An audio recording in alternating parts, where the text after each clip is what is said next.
தெரிந்து கொள்ள பிரபாஸ் கதம் சேனலை சப்ஸ்கிரைப் பண்ணி பெல் ஐகானையும் கிளிக் பண்ணிக்கோங்க.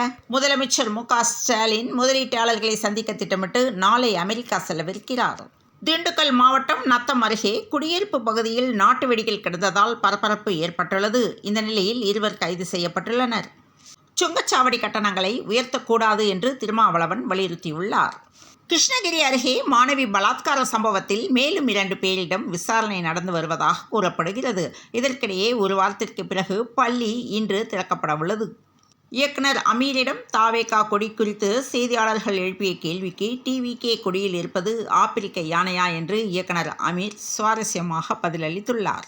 தஞ்சாவூர் மாவட்டம் கும்பகோணம் அருகே திருவலஞ்சொழியில் ஒரு பெட்ரோல் பங்க் உள்ளது. இந்த பெட்ரோல் பங்கில் பெட்ரோல் நிரப்பிவிட்டு சிறிது தூரம் சென்ற 2 சக்கர வாகனங்கள் திடீரென பழுதாகி நின்றுள்ளது. இந்த நிலையில் வாகன ஓட்டிகள் போராட்டம் நடத்தினர்.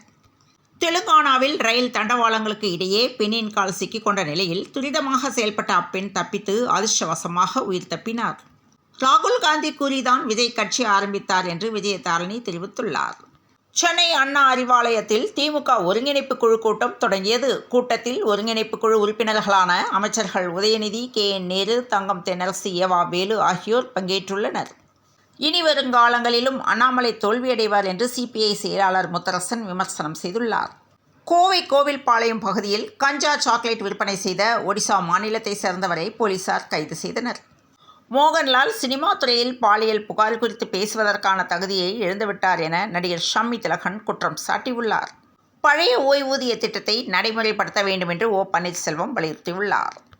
அண்ணாமலை தான் தோன்றித்தனமாக பேசுவதாக KP முனுசாமி தெரிவித்துள்ளார். ரஜினி திமுகவில் புயலையும் சுனாமியையும் கிளப்பியிருக்கிறார் என்று தமிழிசை கருத்து தெரிவித்துள்ளார். நாக்கை அடக்காவிட்டால் மக்கள் மீண்டும் பாடம் புகட்டுவார்கள் என்று அண்ணாமலைக்கு செல்வ பெருந்தகை எச்சரிக்கை விடுத்துள்ளார். தமிழர் அல்லாத முருகனுக்கு மீண்டும் பதவி ஏன் என்று சீமான் கேள்வி எழுப்பியுள்ளார்.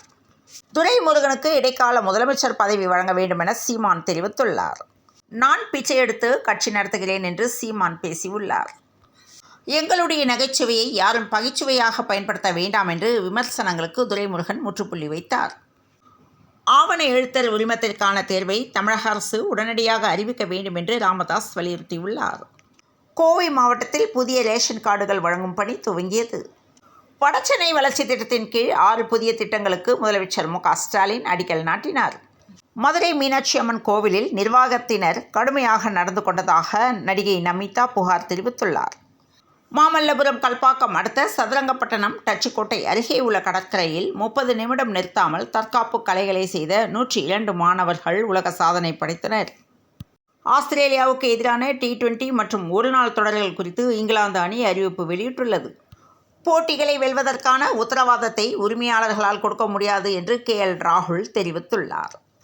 IPL 2025 லக்னோ அணியின் உரிமையாளர் சஞ்சீவ் கோயங்காவை KL ராகுல் சந்தித்துள்ளார். சென்னையில் 22 கேரட் ஆபரண தங்கத்தின் விலை ஒரு சவரன் 53,560 ரூபாய்க்கும் 1 கிராம் 6,695 ரூபாய்க்கும் விற்பனையாக உள்ளது. வங்கக்கடலில் வரும் 29ஆம் தேதி குறைந்த காற்றழுத்த தாழ்வு பகுதி உருவாக வாய்ப்புள்ளதாக வானிலை ஆய்வு மையம் தகவல் தெரிவித்துள்ளது. தொடர்ந்து இணைந்திருங்கள் பிரபாஸ் கதம் செய்திகளுடன். மீண்டும் மற்றொரு செய்தியில் சந்திப்போம். வணக்கம்.